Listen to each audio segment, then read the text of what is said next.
Money had never been an issue in our marriage until my mother-in-law, Barbara, decided to make it one.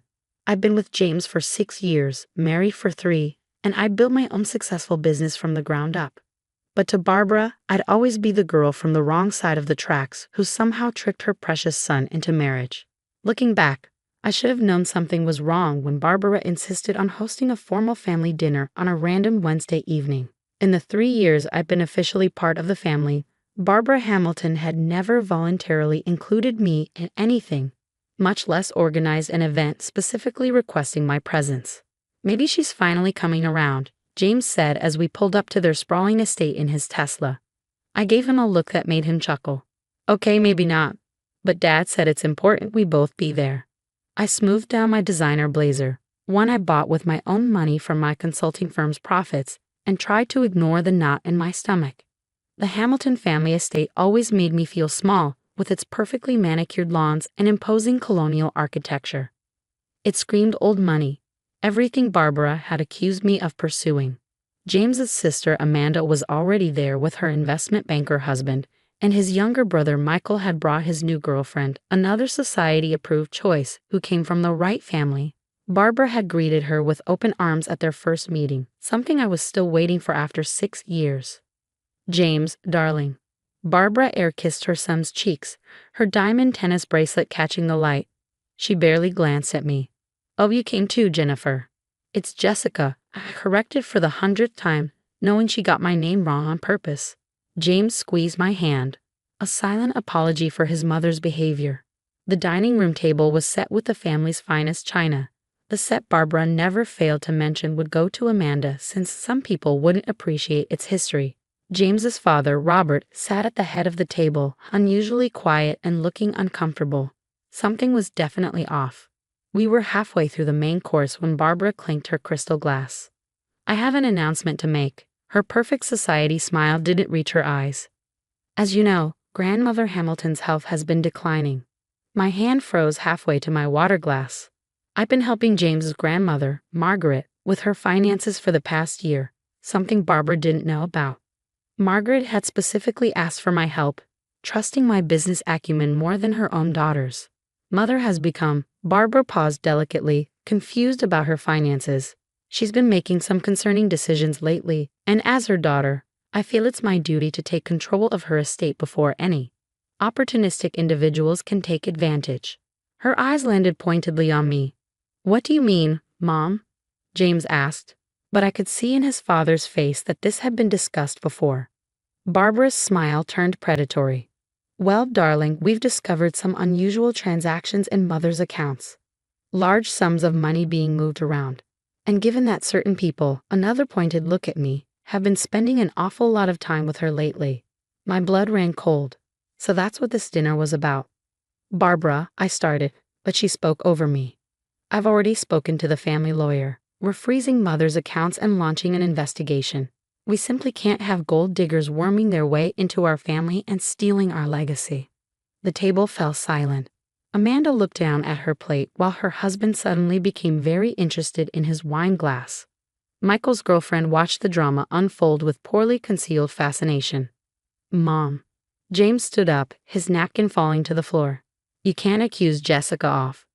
"Oh, but I can," Barbara cut him off. "I have proof." "Robert, show them." James's father reluctantly pulled out a folder and slid it across the table. Inside were bank statements showing transfers from Margaret's account, transfers I knew all about because I'd helped Margaret make them. $50,000 moved in the last year alone, Barbara announced triumphantly, and coincidentally, right around the times our little social climber here visited Mother. I felt James stiffen beside me.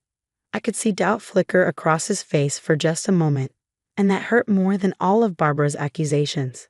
But then I remembered the other folder in my purse, the one Margaret had given me just in case.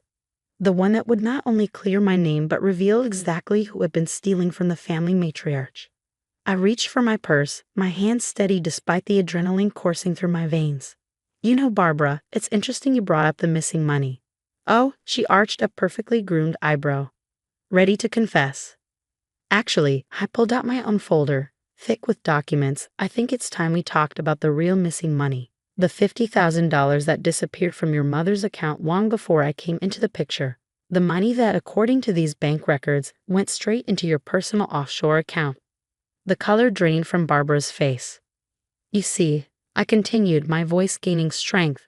Margaret asked me to help her track down some inconsistencies in her finances last year. Being a certified forensic accountant, something you'd know if you'd ever bothered to ask about my career, I was happy to help. And what I found was fascinating. I opened the folder and began laying out documents one by one. Would you like me to tell everyone about the systematic theft that's been happening for the past 5 years? Or should we start with the forged signatures on these withdrawal slips? Barbara's crystal glass slipped from her hand, shattering on the expensive parquet floor. But I wasn't done. Not even close. The truth about the Hamilton family's legacy was about to come out, and I have front row seats to watch it all unfold.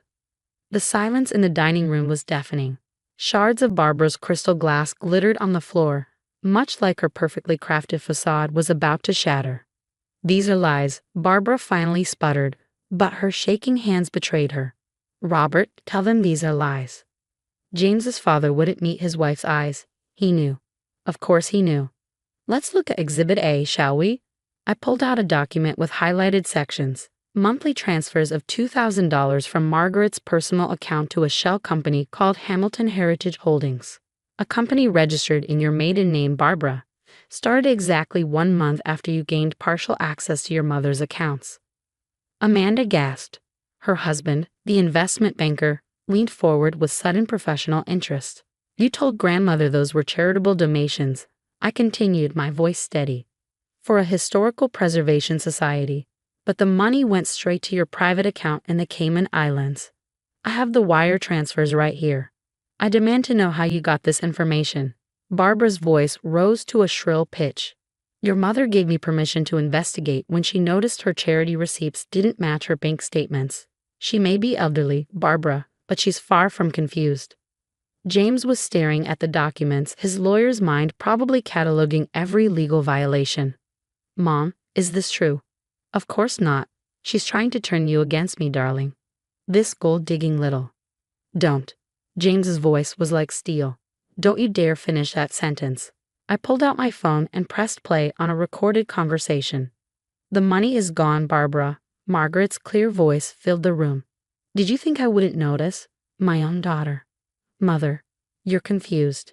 You agreed to those donations. Stop lying. Jessica showed me everything. The fake company, the transfers. How could you steal from me? Barbara lunged for my phone, but James caught her arm. There's more, I said quietly. So much more. I can explain. Barbara's perfect makeup couldn't hide her panic now. The family was at risk. That summer house in Martha's Vineyard was about to be foreclosed.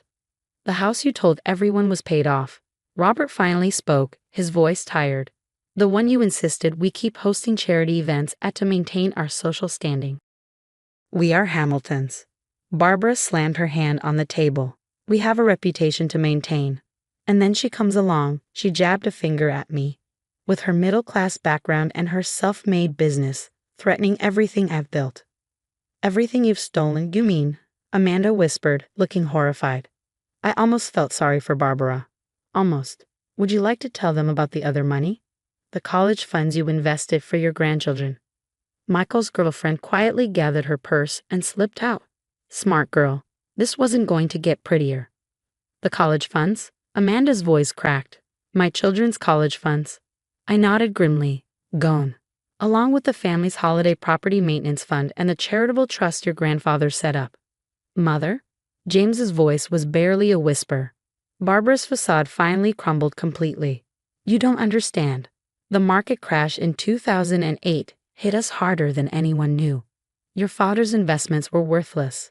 We were going to lose everything. So you stole from your own mother? Your grandchildren? James stood up, towering over his mother. How long did you think you could hide this? If she hadn't interfered, Barbara spat in my direction. No one would have ever known. We could have maintained our position in society, kept our respect. Respect built on theft and lies. I interrupted. Margaret knows everything, Barbara. She's already spoken to her lawyers. This dinner tonight, it wasn't your idea. It was hers. She wanted everyone to know the truth together. The sound of a car crunching on gravel outside made Barbara's face go ghostly white. Through the dining room window, we could see Margaret's private nurse helping her from a town car. "She's here," I said softly, "and she has something she'd like to say to everyone." Barbara collapsed back into her chair, decades of secrets and lies finally catching up to her. The perfect Hamilton family image was about to change forever, and there wasn't a single crystal glass or designer handbag that could fix it. As Margaret's wheelchair was guided up the front ramp, the one I'd insisted be installed despite Barbara's protests about ruining the facade, I gathered my documents back into their folder. The real confrontation was about to begin, and I had a front row seat to watch justice finally being served. James reached for my hand under the table, squeezing it tightly. In that squeeze was an apology, understanding, and gratitude all at once. His mother had spent years trying to prove I was a gold digger, never realizing that in doing so, she'd exposed herself as the real thief in the family. The doorbell rang, and Barbara's perfectly manicured nails dug into the imported tablecloth. Sometimes karma arrives in the form of bank statements and wire transfers, and sometimes it arrives in the form of a determined grandmother in a wheelchair, ready to reclaim everything that was stolen from her. The sound of Margaret Hamilton's wheelchair echoing through the hallway seemed to grow louder with each passing second. Barbara's perfectly curated dinner party had transformed into her worst nightmare. Margaret Hamilton entered the dining room like a queen, her silver hair elegantly styled and her posture impeccable despite her physical limitations. At 82, she still commanded every room she entered. Her eyes, sharp as ever, swept across the table before landing on her daughter. "Barbara," Margaret's voice was calm but cold. "I see Jessica has shared my findings with the family." "Mother, please." Barbara started to rise, but Margaret held up one hand, silencing her instantly. "Sit down." Two simple words that made Barbara collapse back into her chair like a scolded child. "For 30 years, I trusted you with our family's legacy. I believed you when you said the market was unstable, when you insisted we needed to protect our assets. I even believed you when you said Jessica was a threat to our family's wealth." Margaret wheeled herself to the head of the table, smoothly taking the position of power. Imagine my surprise when this supposed gold digger came to me with concerns about my accounts. Not about her inheritance, not about her position in the family, but about my well-being. She was snooping. Barbara tried to interject. She was protecting me. Margaret's voice cracked like a whip.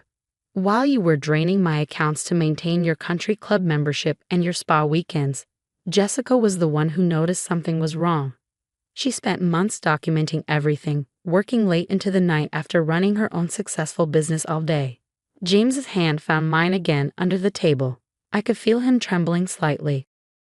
"The total amount," Margaret continued, pulling out her own folder, "is just over $300,000 over the past 5 years. Money stolen not just from me, but from your own children's futures."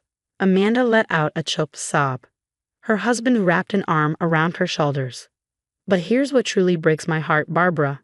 Margaret's voice softened dangerously. "You didn't just steal money. You stole time.